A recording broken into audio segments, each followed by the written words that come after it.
Got Maxwell McGee and Peter Brown here to kick it off with a little bit of Soul Calibur 5. We are. We're going to be taking a look at Soul Calibur 5, obviously the 5th entry in the Soul Calibur series, hence its name. Let's go ahead and jump into the footage here. Peter and I are just on the character select screen. So we'll go ahead and introduce Ezio. He is the special guest character for this this episode of Soul Calibur. Last time they had Darth Vader and Yoda, which some people thought was kind of an weird. odd pairing. Yeah. Ezio definitely fits into the like 15th century European style they're going for, so I'm gonna pick Ezio. You also have a lot of, they're kind of pulling a Street Fighter Third Strike on us with this game. They have a lot of characters who have similar movesets to previous Soul Calibur combatants, but they look different. All right. So you have like, there's like a Taki character. You may remember Taki. She was like the ninja in like the red skin suit. That was kind of revealing. Now you have a slightly younger sort of version of Taki named Natsu, who shares some of Taki's abilities, but is a little bit different in her own way. Mitsurugi is pretty much just straight up same old Mitsurugi. Still incredibly powerful, great at any distance, likes to poke me in the feet. Ezio, he's a lot of fun because if I could remember how to do my moves, he has a lot of moves that incorporate his crossbow and his like wrist-mounted gun. I assume that's a gun. You've played. It's been a while since I played Assassin's Creed. It's a wrist-mounted gun. It seems to be a lot more reliable here than it's ever been in the Assassin's Creed franchise. Just a reminder to you folks out there, if you have any questions about anything that's going on in the show, or even what Maxwell puts in his hair every morning, feel free to jump into the live chat room or tweet us to @GameSpot. We've got community manager Cynthia there, standing by to take your questions. So some other additions to Soul Calibur 5, we'll go back, I'll show you guys some more of the new characters here in a sec, but there's also this super special meter that you see next to my life bar.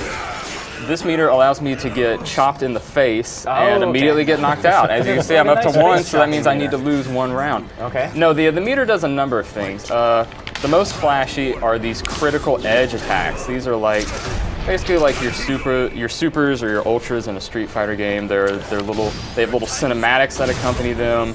They do a decent amount of damage, and they cost 1 bar of that meter you see next to your health.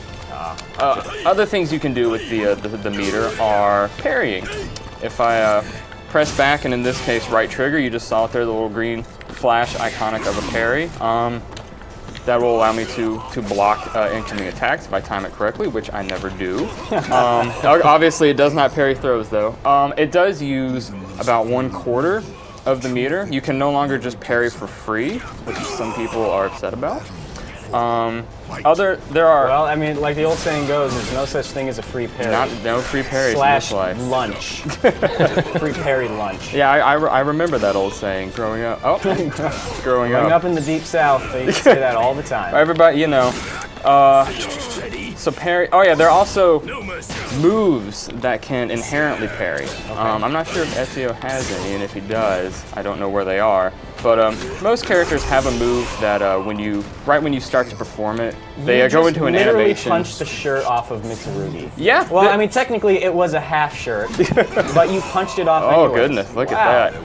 Oh, but see, now the fight's over. We don't get to see those luscious man pecs. But we can pick a new character, for example, Voldo, and see something else luscious. Look at that. Voldo's still in the game. They didn't get a weird replacement of Voldo. That is just a delightful angle. Just drink it in. What would you call that? Underjunk? Maybe? Yes. I think that is the scientific term if you were to go on Wikipedia, which we'll edit right after the show. Oh, great. We'll call it underjunk. Setting a high standard for the rest of the show, I think. But yeah, so like I said, there's Natsu. She's like Taki, except different. They do that with a lot of the characters. Makes me so uncomfortable, but I'm oddly compelled to look at. He's very. It's like mesmerizing. There's it's so that much slow dance walk thing. There's just so much. There's so much depth to the creepiness of Baldo's character because you look at it and you realize like his pants are assless. So yeah, he's got assless chaps, but they're technically like furry. He's just bare back there. Pants. And then he does the weird creepy moonwalk. He can go down on all 4s and crawl around on the ground. He's got things covering up his eyes and mouth.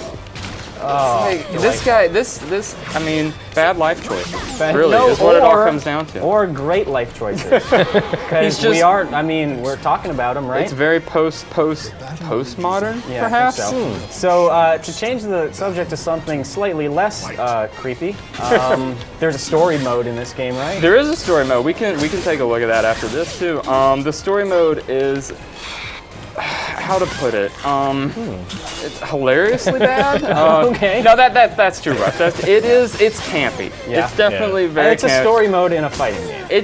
We'll say it takes itself perhaps a little too seriously. Okay. And the main character may be a murderous psychopath, who right. they kind of try to play off as like a sympathetic victim of circumstance. Okay. We've got a message from Cynthia. Users are asking for flower action. I don't know what that means. Is that a Flower thing? action.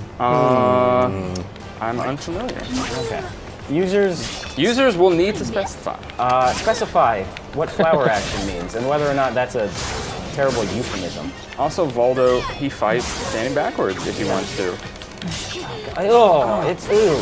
I feel weird. So in addition to the critical edges that we saw earlier, there are also brave edge attacks, which are sort of like, oh goodness, I'm about to get lit up. There are brave edge attacks which use about a quarter of the meter as well, and those are similar to like the EX moves in like a Street Fighter 4. Yeah. So they're like enhanced versions of normal attacks that do a little extra damage and can leave your opponent vulnerable to follow-up attacks. Right.